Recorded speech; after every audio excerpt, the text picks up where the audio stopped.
Spirituality and technology.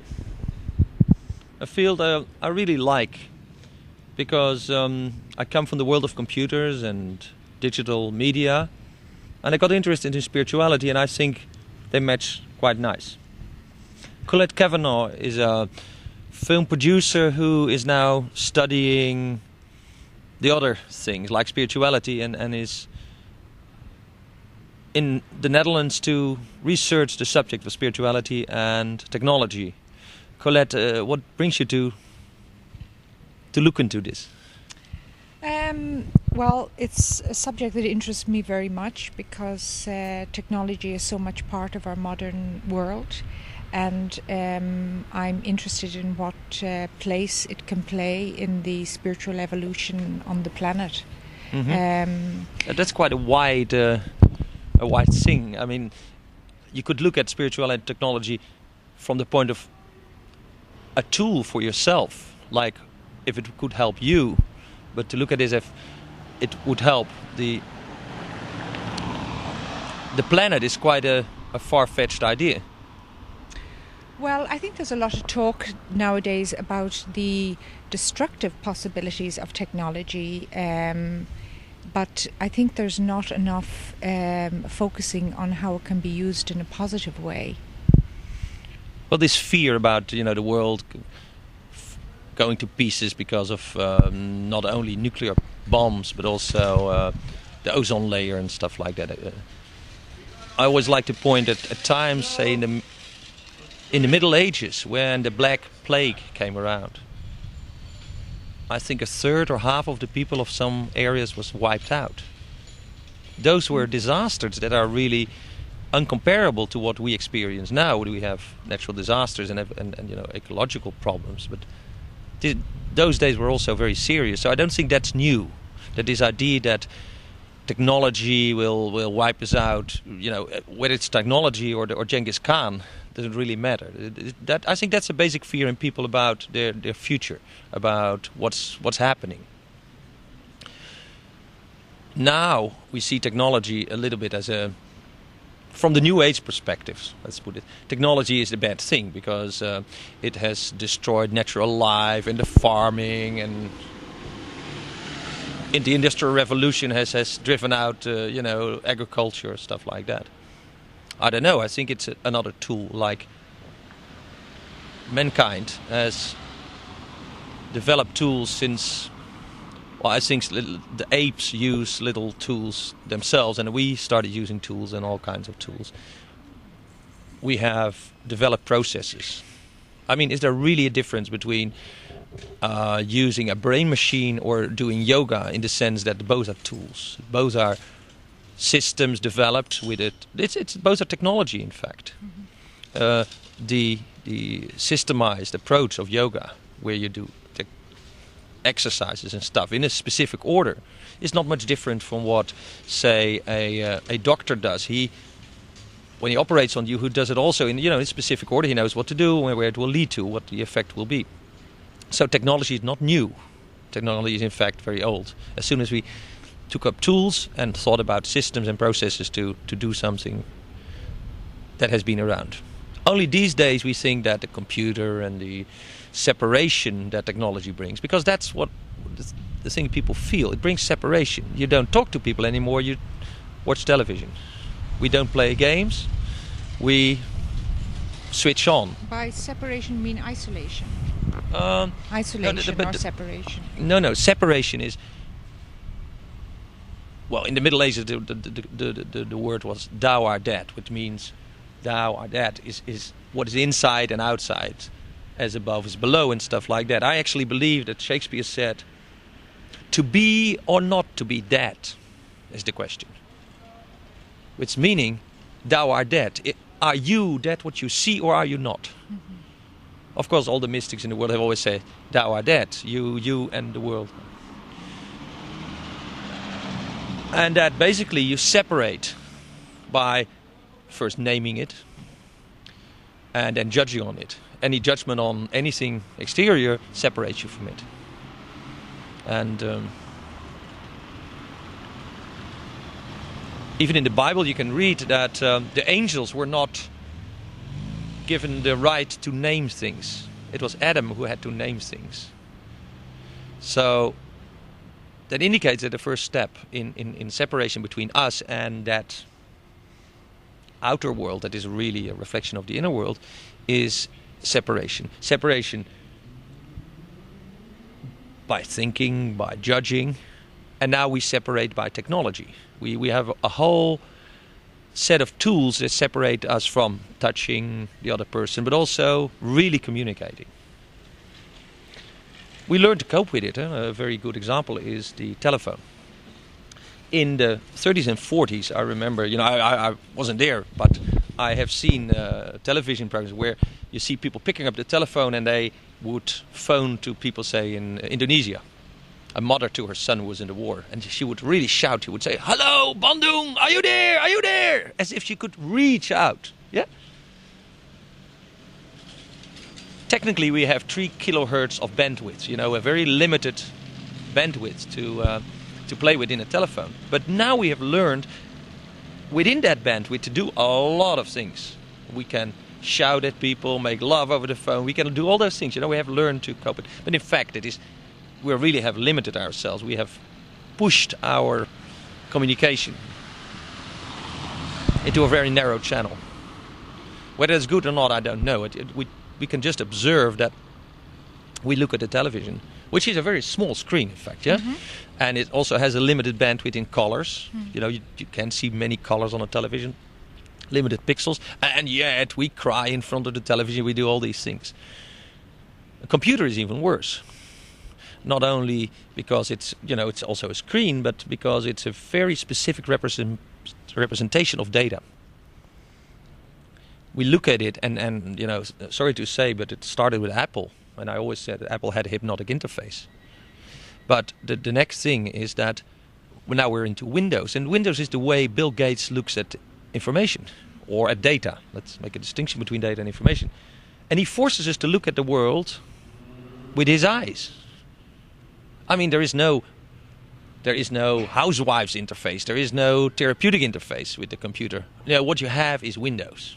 You look at specific fonts, letters, types, stuff like that. Really, a very limited approach. I think that is something we should look into as a society. That the monopoly that's building up in the computer world by some software companies that force us to look in a very limited way to the whole world. Mm. And now we have this with the internet. Everybody believes that the internet is the way to get information. Well, let's make this clear first. Data and information are different. Very different. Data is what's out there, and it only becomes information if it changes you. That's the formal definition. Information, in the communication science, it's the definition of information. It's only if it changes something at the side of the receiver, it's information. Otherwise, it's noise. It's data. It's something out there. So I say a bit is only information if it bites. But there's no shortage of information these days, and the internet is... There's no shortage of information. Data. Yes. But isn't there enormous... Information is what changes you, and that is rather limited. Don't you think what we really need is wisdom? And that is very different than information. Yes, but then you get into things like what the brain researchers look into is first we start with data, and then stuff that's out there, and it becomes maybe information because it gets into our brain. But then you get a whole hierarchy. First you get whether it fits in, if we can name it. Then it gets a thing like memes. You've heard this word? Memes are, I think Dawkins coined the phrase, are mental images where it fits in. But between the memes and the neurons, what's actually happening, we're not sure what happens. We can make pictures. Carl Prebaum and Francesco Varela and those guys have done a lot of research, and they put all kinds of stuff on your head, magnetic and electric and whatever, and they can see what kind of happens chemically and electrically in your brain at the moment, or magnetically at the moment that you think about something. And they do tests, they show pictures to people. Now, this gives us an outside look at we think that we know what's happening, but in fact we don't. I mean, it's just more colored picture that tell us that something is happening. But we don't know. We still don't know, for instance, whether things like consciousness reside in the brain or in the whole body or maybe even in the liver, stuff like that. I mean, we are fairly insecure about it. People like Rupert Sheldrake and others who believe that there is some kind of field, whether you call it morphogenetic field or ether or whatever, around us. They say, well, maybe, the body is more than this, and this is a scientific approach. But the old Hindu religion, of course, knew it. They called chakras and auras, and they had it over all these kind of bodies that we have. So technology is really just catching up. It's like going back to the roots. What we knew before intuitively, we're now finding out. But is it going back to the roots? Because in a sense, for example, so many of us these days look at television and we look at war and death and things like that on television, and then we can just switch over to another channel. So really, it's separating us from truly experiencing what's happening. That's what I started with. Separation is the thing. Separation. We have to look into technology in how far it separates us from the true experience, and in how it forces us to make a judgment. If you make a television program, you have made films yourself. Now you can make a film that doesn't force you to think this is the good guy and this is the bad guy. Of course, it's very easy for television to make good guys and bad guys. Yeah. And we like that. We say it's a good program because you really feel this. But in fact, it's training us. It's hypnotizing us. It's NLP, neuro-linguistic programming, will tell you how that all works. But it's training us to believe there's good guys and bad guys. Yeah. And the more we believe that, the more there are good guys and bad guys. Yeah. Exactly. This is the thing. If we start treating people as numbers, as digital data in a computer somewhere, if a policeman never looks at your face anymore but just types in your name and looks what comes on data, we become inhuman. If you treat people like numbers, they act like numbers, and they're gonna react like numbers and without human qualities. So this separation that technology brings is the real problem. But then the hopeful thing is that technology at the same time brings a new understanding. Now let's go back a few centuries where, with the Cartesian thinking and cogito ergo sum, all that stuff, we became so-called rationalists. We did away with belief systems. We said if we can't see it, if we can't measure it, it doesn't exist. Interesting. When you read in the school books about enlightenment in those days, it means transfer to rationalist things. Do away with belief and paganism and all that kind of stuff. Out of the door, the new time is here. If we measure it, make formulas, do stuff like that. In fact, that wasn't enlightenment. And if you read people like Kant and those guys, Kritik zum reine Vernunft, for me it's very clear that those guys came from a very deep belief system, and they were trying to separate what they knew from what they didn't know. We think, they were only kind of separating the reality out. No. They said, we know there's God and we believe in this stuff, but let's now try to see what the other side is. But we took only the other side and made that our sole inspiration. Luckily, technology now, 200 years later, gives us means to go back, like I was explaining, the brain measurements, EEGs and all kinds of stuff.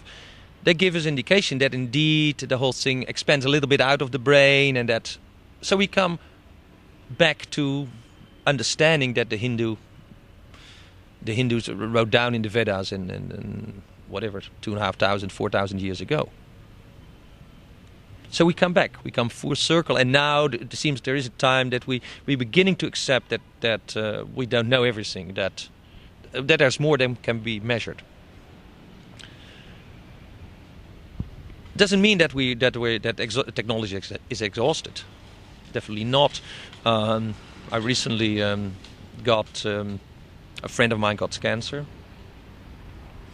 colon cancer, which is like a very quick way to go, And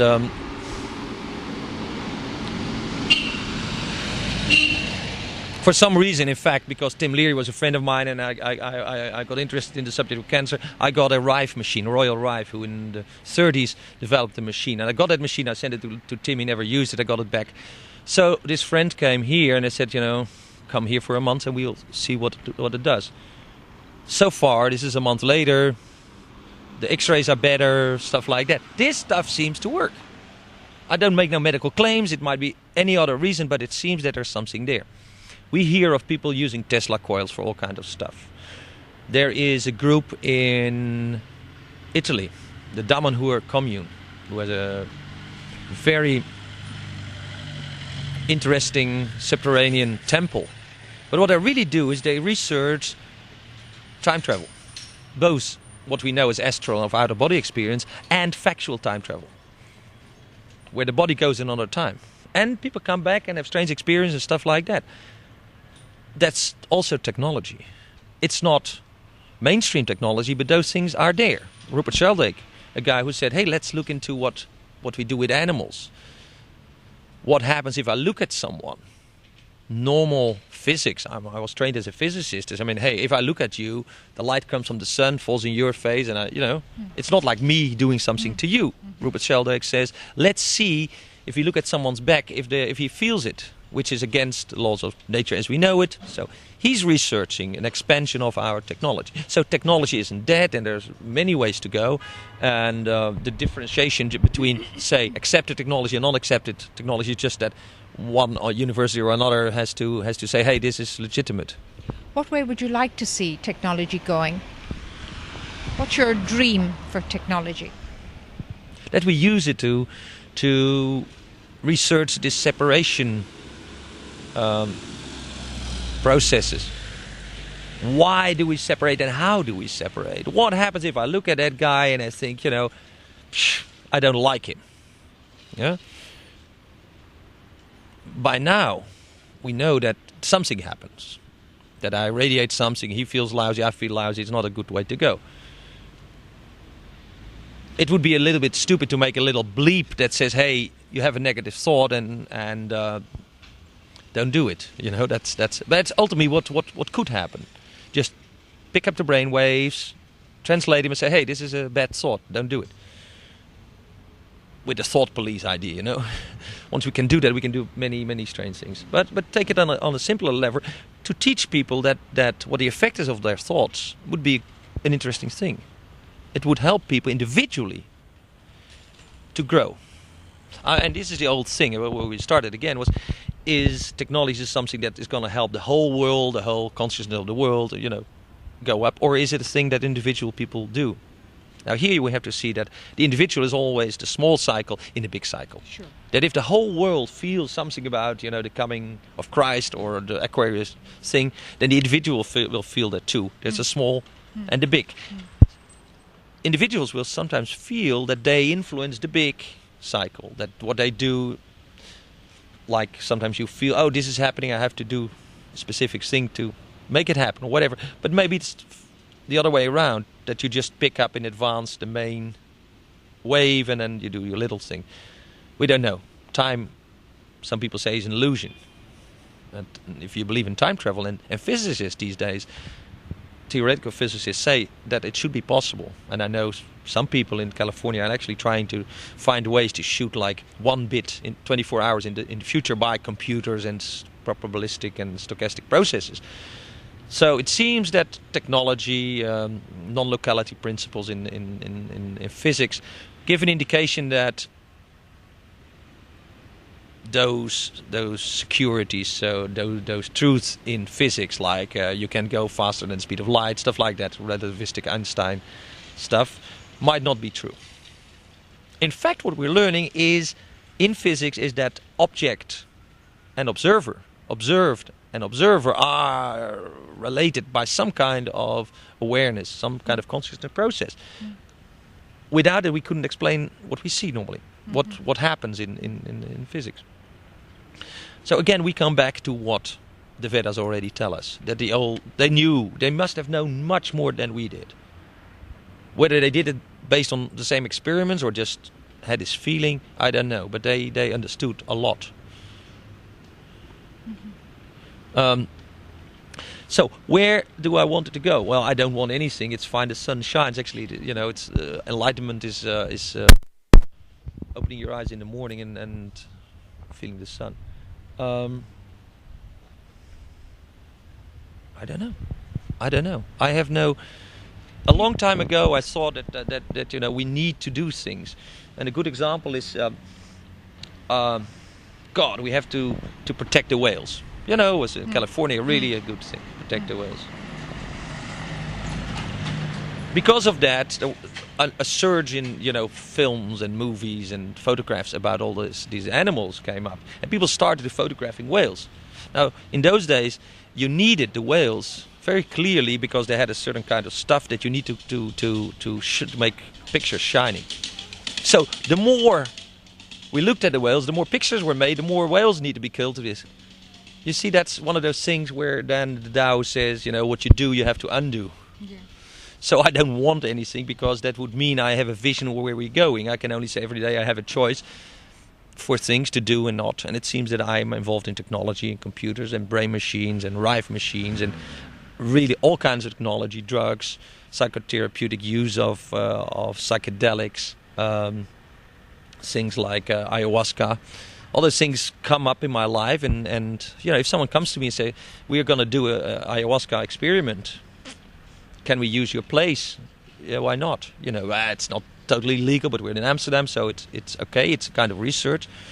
If a person says, hey, we can use this kind of machine to see if we can cure cancer or this or that, why not? If a person comes and what can I say? What can I do? I can only use it. In the end, maybe later said, hey, I helped develop a scientific nuclear bomb again. There are indications that, for instance, the knowledge of sound and sound for many, many uses is very important. And what about color? Isn't there a possibility that in the future, when somebody goes to hospital, that instead of operating on them surgically, we will treat them by beaming color on them and healing them with color? Well, the color healing is fairly well developed in the sense that we know what colors do. You have to see that we only see a very narrow spectrum. We see 1 octave, while in sound we can see 20 octaves, or we can hear 20 octaves. So sound is a little bit more broader than in the beginning. There was energy, and we think it was sound, because that really what we see is very limited. That doesn't mean that we should not talk about the total spectrum of electromagnetic energy, and that's where, for instance, this Rife machine comes with this certain spectrum. You see, there is no real fundamental difference between radiation therapy with, say, radium or whatever radioactive materials you have, or something else in the electromagnetic spectrum, Röntgen. Light, ultraviolet, sunlight, whatever. We know a little bit about sunlight, how healthy it is at times, but we're talking about technically on a very limited part of this whole spectrum. I'm sure that we will find out that the real pollution. Well, I have 2 examples about pollution that we don't see. This one is what's around us, radio, television, it all, we are bombarded, really. The other one is that, just give you a different kind of perspective. We're in Amsterdam now. Suppose you were some creature living under the earth, and you're just the other way around, like you live under the earth, and you would, you happily delving your way, and then you came in the neighborhood of Amsterdam, which is built on very long poles, 20, 30 meters, 30 yards. Man, you would think that is horizon pollution, really there, from under the earth. This is really horrible. We have put poles in there. Now, some people say that the earth is very sensitive to this kind of stuff. And if you make holes or put poles in it, it's as bad as making, I don't know, we believe that the Celts and maybe older people built Stonehenge in those places because they were acupuncturing the earth. So now we put all these poles in. Man, maybe in 100 years we will say all this horrible pollution of Gaia and so on. Get those suckers out of there. Well, that's a job, I tell you. This whole country is built on those poles, yeah? Just a way of looking at things. Yeah. Another thing, of course, what we know now is radiation. Light is only part of it.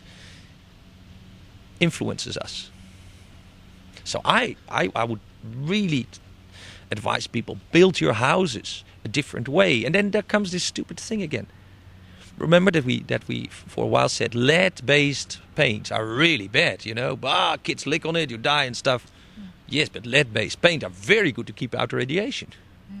So if you would have lived in a wooden house with lead-based paint, maybe so we just took the whole stuff out and now we have to bring it in again. But I would advise people really to think about building houses that are like Faraday cages that are shielded from. I sleep in a bed where I really put aluminium foil around and copper thread, because I think one of the examples there is, for instance, a crown. A golden crown. Yeah. One time I was in this Damanhur commune and I was in a deep under the earth in a gold-plated room, and it was incredible. It was like I was feeling there. All disturbance from the outside world was gone, even from the planet, and I only felt myself like, wow. Later I thought, this is interesting. So I asked people who work in gold mines, stuff like that. And then I thought, wait a moment. Now we have always given kings crowns with gold. What happens if you give people a crown and then do all this research with brain and so on? I asked Carl Primo, he said it's an interesting idea. But he didn't really see it. But I think it's important that we understand that those things help in a specific way. Mm-hmm. It keeps away the radiation. So maybe we should all have crowns now. Or maybe we should leave the gold in the earth. Maybe that's not to say, because that comes out. You have to understand that even in the old days, gold sometimes comes to the surface in nuggets and stuff like that. So it has been used, and it has magical qualities. We don't know what it really does, electrically, magnetically, whatever. We only know that for some reason they always gave the top dogs the kings and the golden crowns.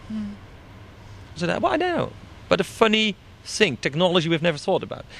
We did, for instance, we know that hair shields us from the radiation of other people. We know this, and in England still, like a judge in a court, he has to have hair all around him. He has a wig.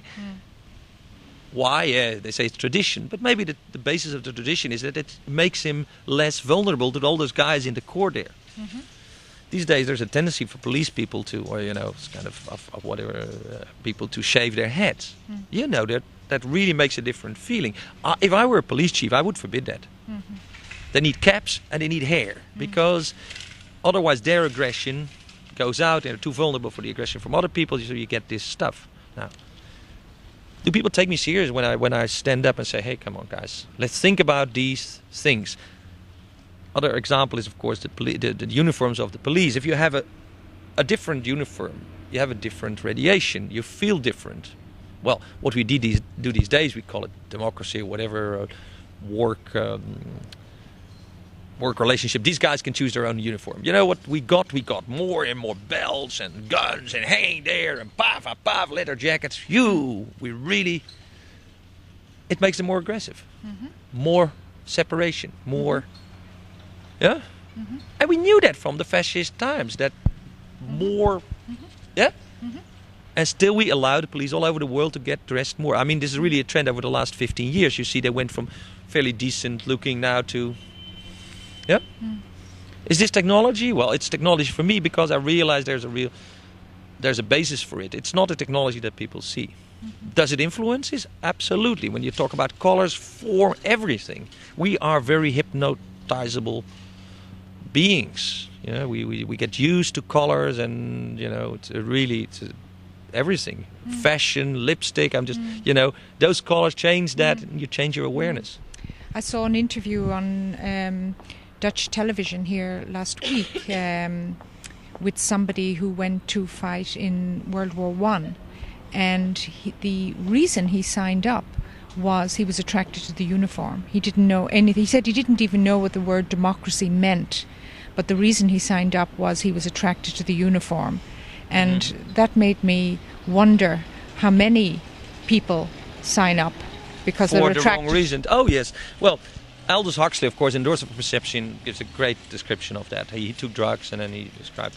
And he realized that he saw those vivid colors. And he said, now go back in the Middle Ages where there were no vivid colors. You know, where there was green and whatever's in nature, but there were these colors, these chemical dyes we make were unheard of. Maybe in the court and maybe on the uniforms. But normal people had no artificial dyes. They had earth colors and, you know, whatever. Maybe a few things that were around in that neighborhood, you know, red earth or whatever. But then they would go to church and they see diamonds, which reflect colors naturally. And they would see gold. And they would go to see in a court or in a, you know, to see the king or whatever. These people were the only ones that were dressed in these fabulous things and they had our whole place, you know, the walls were full with colors. And this was like, for those people, that was impressive. You know, they had no music except what they could sing. They would go to church once in a while and then maybe hear an organ or something. Yeah? So and Aldous Huxley described very carefully that this was totally attracting. This was giving power to those people who had the colors and so on. So uniform, clearly, you know, just take enough LSD and you see what it means, what a weapon means, the power that goes with it, what we project in that kind of stuff. In fact, you can say that we are a far way away from the natural state where we see the world and not you know, so influenced. I believe that the Bushmen, who we have some notion about what the Bushmen or the Aboriginals are and why they despise of colors and artificial things and anything you have to carry and stuff like that. They want no separation. They want to own something. All this, well, they're not modern because they have been all through the ages, but definitely they have separated us from our spiritual experience. But going back to this man who went to war because of the uniform, don't you think really what he was attracted to was the sense of power that uniform gave him? And but that's the oldest trick in the book. But now I know a little bit of Reich and I spoke with his students, but I have my own definition of fascism.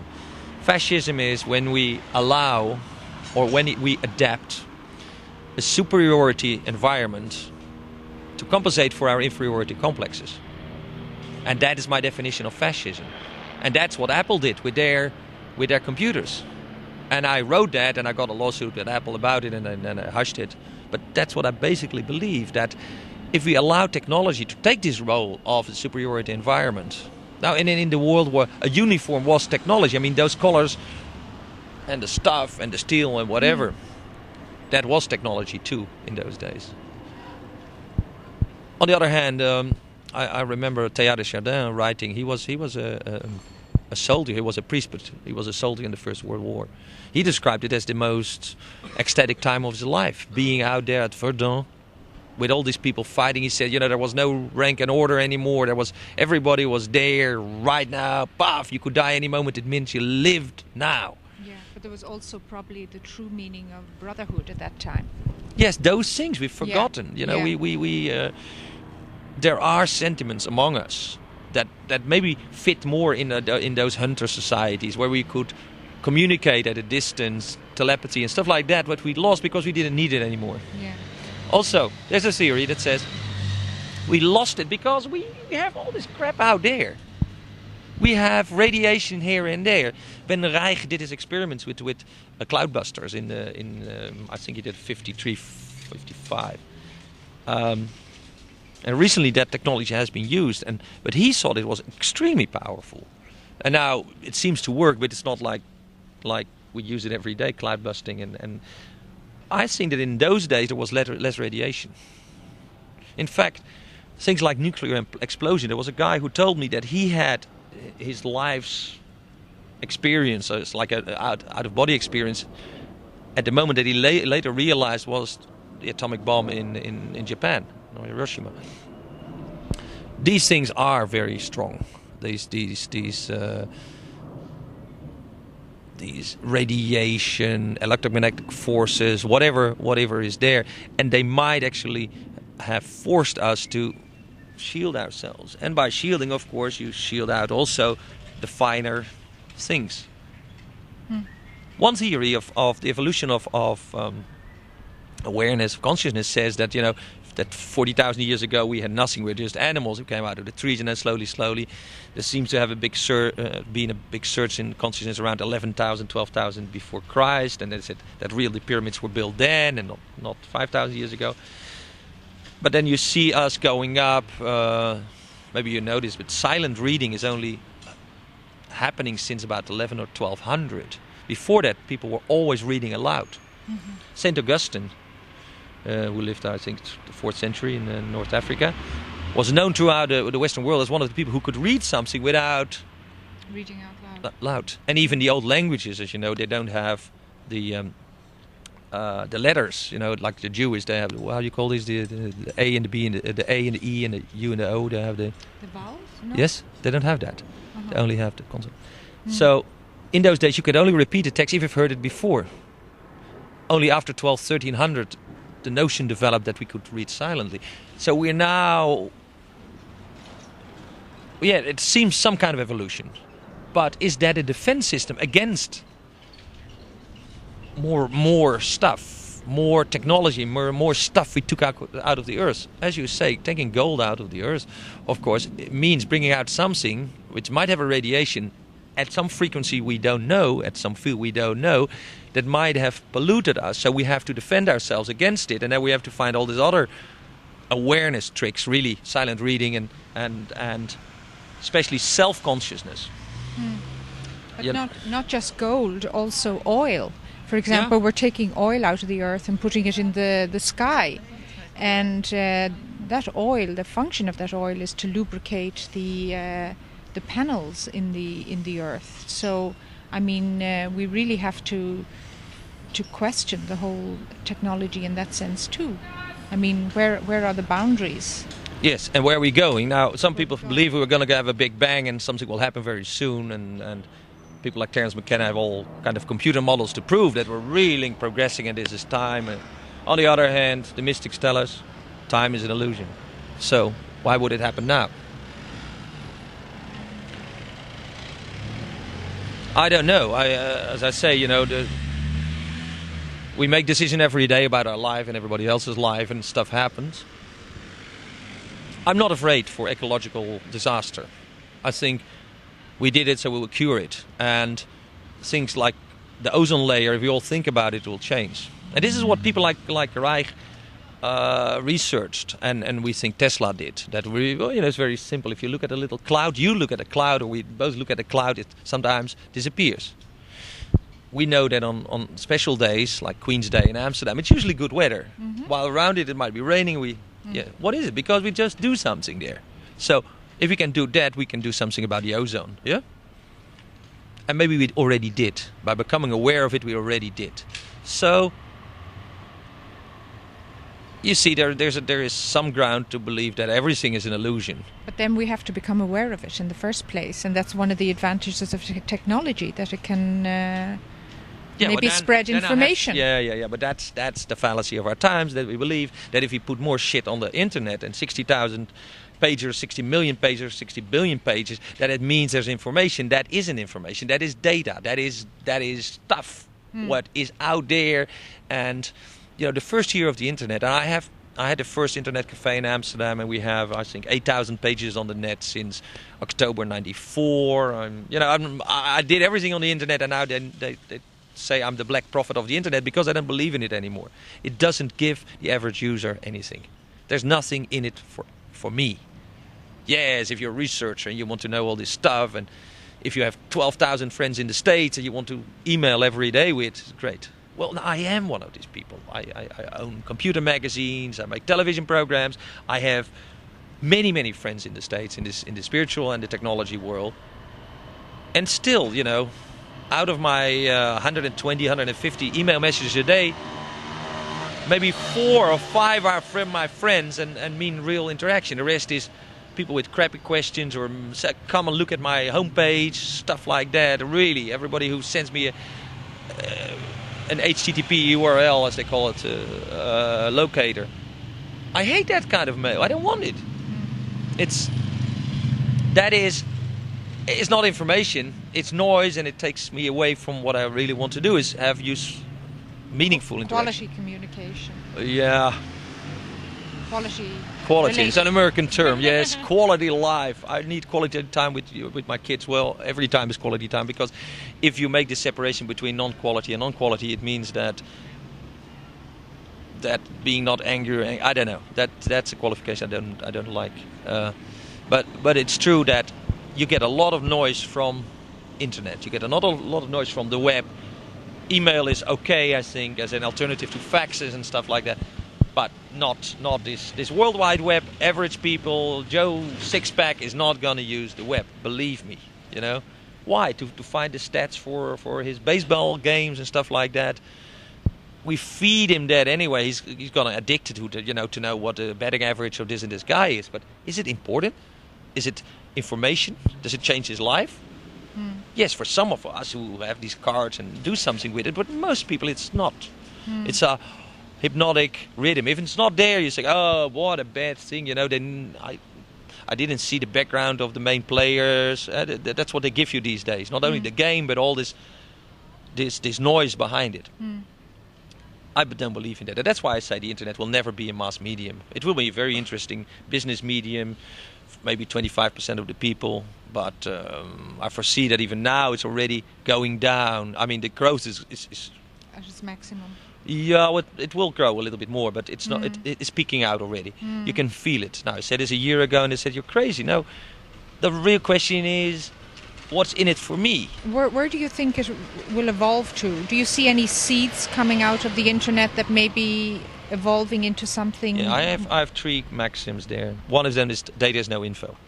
As I say, data is just noise. Information is what changes you. And that goes with my belief that we seek information, that we, in fact, information is that stuff which we invite. And as the old guy said, you'll never learn anything that you don't already know. And you see, the internet proves that. You don't see nothing you don't want to see. You just go and look for the stuff you want to see. It's very self-serving, very narrowing your view. You go and look at the pages, Playboy, whatever, you know what you want to see, and nothing else. So that's the first thing. Data is no info. Second, local is not global. They call it the global medium. But what do I care about Berkeley University coffee machine to look at, or what the first step on the moon, stuff like that, if I'm not a student researching the subject or a scholar or whatever? I don't care. I believe that the local information is going to be 80-90% of the internet, because you want to know what the pizza joint has for what's a day special, what is happening in the local theater, what your peers think about this specific movie that's playing around the corner. Yeah, that kind of stuff. That's real stuff. So I think it's going to be much more local. And then the last thing, real is not virtual. I mean, we believe in cyberspace now. It's a great concept, and it has always been around, this stuff out there where we project not the physical, but our ideas, this whole world of ideas and concepts and stuff like that. It's always been there, but now we have a name for it, cyberspace. Bill Gibson did that. Thank you, Bill. It's a very nice word and a very nice concept, but it's virtual. And if we surf the web and nothing really happens in our own life, if we don't, based on the net, go do something, write this paper, go out and buy something, whatever, if nothing falls in the door, then nothing happened.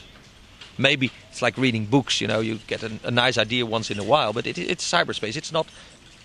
It has to be real. You have to go out of the door and you will have to feel different. Say, hey, wow, now I go and do something. I change my career. Whatever. Now, if you take those three maxims together, I think that points to something, and it points to the other side of digital technology, not the black and white stuff, not the cold data wars that we have. You know, we have replaced the Berlin Wall with what I call the data wall by giving people identity passes and this and that. We scan your iris, we put your picture in all kinds of data banks, whatever. That's the data wall. We keep the riffraff and the poor people out by the same way as we did before with big walls. We really call it an electronic. Oh, we do it for good reason, to protect them, to get them. But we separate. Again, we separate, and by separation we make war in the end. But so the good thing is, and then we have to believe that there is a wider consciousness, that the earth, and this is called the Gaia theory or whatever, that the earth in itself has a consciousness. Then we have to believe that that world does something to this, and that on the world is one big transistor. It's all silicon, and on its surface it has a little bit of other stuff, like a little transistor is really built upon silicium with germanium or whatever on top. A little contamination, you call it contamination, and then it does funny things. A transistor does all kinds of things. It seems like the world is a big chip, and on its surface it's now it's weaving a web of copper threads and information technology and whatever you call it. Hey, that's interesting. Why would it do it? To raise the whole consciousness? That's a nice option. I don't look so far. I look at things that are simple. I say, hey, it seems that the world itself is replacing the lack of communication between people, the lack of closeness, by new means. First we made big media, and now we see the media getting smaller and smaller. You have 100 channels of television. It becomes uneconomical to really run this crazy system. So we go to local television. So instead of internet, I'm now making local television. I like it because I think it's the wave of the future, because we are going to go more small. This whole wiring of the planet will lead to more local, small communications. Me and you, my neighbors, whatever, we will talk again. I make local television here, and people pop in, like you, and we can talk. And we can air it, and maybe 5 people watch, and maybe 5,000. I don't really care. But out of those 5 people, one will come again to my place and say, hey, I've heard about you, or whatever. Great. Good feeling, connectedness, whatever. Local democracy, we can change things. We're going to change the system. So there is a grassroots movement. The people from the internet had a feeling that was it, but it wasn't. No. Because that became too big and the big companies stepped in. But this little local media thing, and that's one of the things I'm trying to do in the world, is keep this going. I fought in Amsterdam to keep the local cable system out of the hands of the big industries. I lost, but we got 10% of the bandwidth for local purposes, what they call public access. So I got a little bit out of it. Hence, we make television. But that's where I really see things happening. Not in the global things, but in the very small local media. We have to become small and accessible and stuff like that. Good for politics, good for business. No shopping channels worldwide where you buy your gems in America, but let the local guy around the corner do his little ad. And let people tell their stories. Yes, and everybody has a wonderful story. If that is what... You don't believe on the television these days because it all has to be big and great and whatever, but people have incredible stories.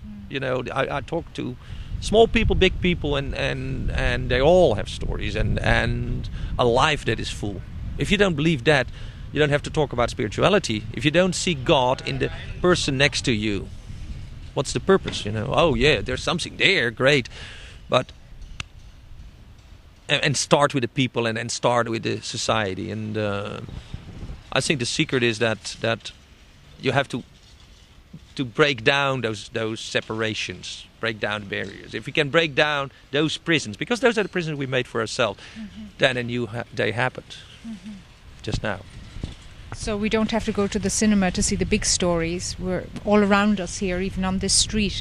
There are thousands of wonderful stories, and there's such a wealth right at our doorstep. And technology can help us to get resensitized. That's the whole thing. Local television is just a step towards resensitizing the people to this really amazing place we have here. You know, this earth, but also this city and this place and these chairs and this water, and it's amazing. And we lost our connection with it. So if technology helps there, fine. I'll support any technology that will do that. And I know technology is also always a sword. You know, it has two-sided. It's like time. The sword of time divides between the determinism of the past and the free will in the future. It's an illusion. As time is an illusion, those two concepts are an illusion.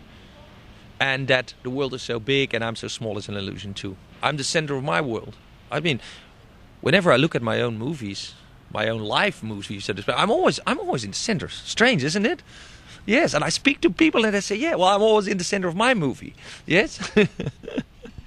So we're all the center of the universe, and we're all a nothingness in the ocean of everything, which makes us, and on one side humble, and on the other side very joyous, because there is, well, this is the mystical connection we have between me and there.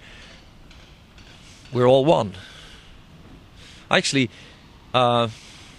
we have this thing now.